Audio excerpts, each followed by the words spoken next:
بتائیے اس دنیا کے اندر، اس دنیا فانی کے اندر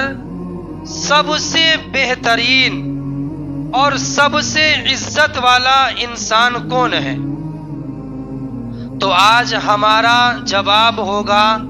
جس کے پاس دولت ہے، جس کے پاس عزت ہے، جس کو اللہ نے گاؤں کے مکھیا بنایا ہے، جس کو اللہ نے گاؤں کے سرپنچ بنایا ہے، جس کو اللہ نے ودھایک بنایا، نیتا بنایا یا MLA بنایا۔ یقیناً یہ سارے لوگ اپنی جگہ پہ عزت والے ہیں، یہ سارے لوگ اپنی جگہ پر مرتبے والے ہیں، لیکن آئیے ہم اس نبی سے پوچھیں جس نبی کا ہم کلمہ پڑھتے ہیں، یا رسول اللہ صلی اللہ تعالی علیہ وسلم، اس دنیا کے اندر سب سے بہترین اور سب سے عزت والا انسان کون ہے؟ جواب آتا ہے، لوگو تم سب میں سب سے بہترین انسان، تم سب میں سب سے عزت والا انسان وہ ہے جو قرآن کو سیکھے اور دوسروں کو سکھا دے، جو خود برائیوں سے بچے اور دوسروں کو بچا دے، جو خود گناہوں سے بچے اور دوسروں کو بچا دے، یہ انسان سب سے بہترین اور عزت والا انسان ہے۔ مگر مسلمانوں،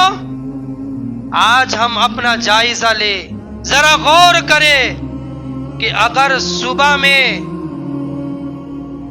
ہمارے بچے اسکول نہیں جائے تو ہم اس کو مارتے ہیں، ہم اس کو پیٹتے ہیں، اور ظاہری بات ہے کہ اس کو پیٹنا چاہیے۔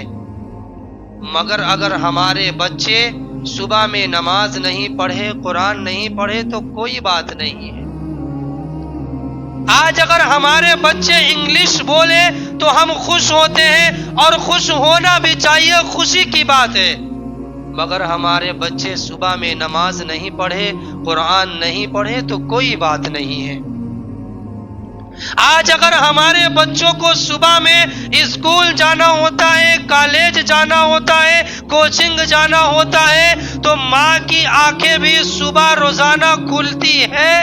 اور باپ کے آنکھیں بھی صبح میں روزانہ کھلتی ہے۔ مگر افسوس کی بات ہے مسلمانوں، افسوس کی بات ہے کہ آج صبح میں ہمیں نماز پڑھنے پڑھانے کے لیے، قرآن پڑھنے پڑھانے کے لیے صبح میں آنکھیں کیوں نہیں کھلتی ہے؟ سنو میرے بھائیوں، ایک گاؤں میں ایک شخص رہتا تھا، بڑا گنہگار، سیاکار، راتوں دن اللہ کے حکموں سے بغاوت کرتا تھا، راتوں دن گناہ کرتا تھا۔ ایک وقت آیا، ایک زمانہ آیا کہ اس کی موت آ گئی، اس کا انتقال ہو گیا۔ بستی والوں نے اس شخص کو قبرستان میں دفن کرایا۔ رات میں کچھ بستی والوں نے خواب میں دیکھا کہ وہ گنہگار شخص جو راتوں دن گناہ کرتا تھا، راتوں دن اللہ کے حکموں سے بغاوت کرتا تھا، وہ گنہگار شخص کے اللہ نے گناہوں کو معاف کر دیا ہے اور وہ جنت میں گھوم رہا ہے۔ صبح میں کچھ بستی والے اس کے گھر پہ پہنچے اور اس کی بیوی سے پوچھتے ہیں، مائی بتا تو صحیح، تیرا شوہر دنیا میں کون سا ایسا عمل کرتا تھا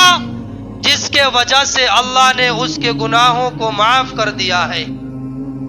مسلمانوں، دل کی کان سے سنیے۔ اس کی بیوی کہتی ہے، لوگوں میں جانتی ہوں،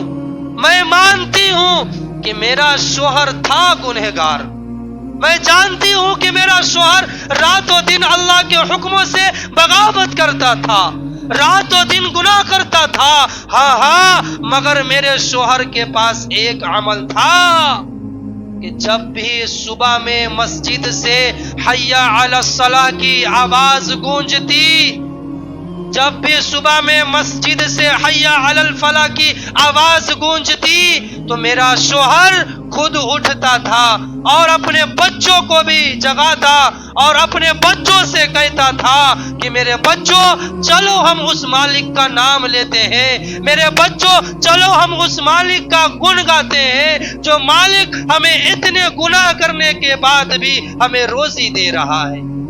چلو ہم اس مالک کا نام لیتے ہیں جو مالک ہمیں اتنے گناہ کرنے کے بعد بھی ہمیں آرام کی زندگی دے رہا ہے۔ مسلمانوں، اب ذرا ہم غور کریں، افسوس کی بات ہے کہ آج ہماری آنکھیں صبح میں نہیں کھل پاتی ہے نماز پڑھنے کے لیے، تو ہم اپنے بچوں کو کیا جگائیں گے؟